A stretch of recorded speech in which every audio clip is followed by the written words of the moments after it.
بسم اللہ الرحمن الرحیم۔ السلام علیکم ورحمۃ اللہ وبرکاتہ۔ سخاوت۔ ایک آدمی نے حاتم طائی سے پوچھا، اے حاتم، کیا سخاوت میں کوئی تجھ سے آگے بڑھا ہے؟ حاتم نے جواب دیا، ہاں، قبیلہ طے کا ایک یتیم بچہ مجھ سے زیادہ سخی نکلا، جس کا قصہ کچھ یوں ہے کہ دوران سفر میں شب بصرہ کے لیے ان کے گھر کی یہاں گیا۔ اس کے پاس 10 بکریاں تھیں۔ اس نے ایک ذبح کی، اس کا گوشت تیار کیا اور کھانے کے لیے مجھے پیش کر دیا۔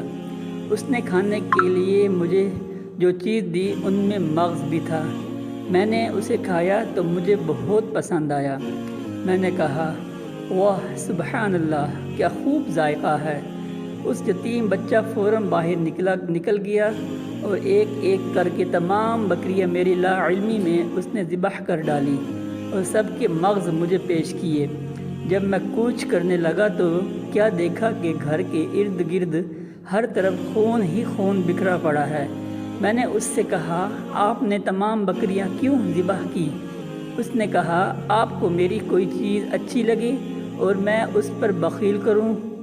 یہ عربیوں کے لیے بدترین گالی ہے۔ حاتم سے پوچھا گیا، بدلے میں آپ نے اسے کیا دیا؟ انہوں نے کہا، 300 سرخ اونٹنیاں اور 500 بکریاں۔ ان سے کہا گیا، تو پھر آپ اس سے بڑے سخی ہوئے؟ حاتم نے جواب دیا، نہیں، وہ مجھ سے زیادہ سخی ہے، کیونکہ اس نے اپنا سب کچھ لٹا کر سخاوت کی، جبکہ میں نے تو اپنے بہت سے مال میں سے تھوڑا سا خرچ کر کے سخاوت کی ہے۔